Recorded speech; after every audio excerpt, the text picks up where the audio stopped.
पियाज और गोभी ना, पियाज गोभी। ओ बहुत सुंदर है, देखो लाल वाला। वो अभी नमक मिक्स कर दिया, नमक। ये क्या है, मसाला क्या, मसाला। ओ बहुत अच्छा है यार।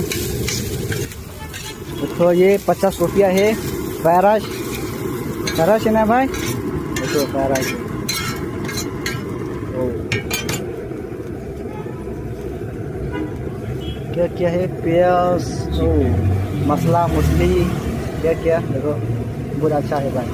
उधर आयो खाओ। मिर्च देगा, मिर्च बोलो, पैकिंग कर दो। नहीं दे दो। देखो भाई, देखो भाई लोग कितना अच्छा है वो।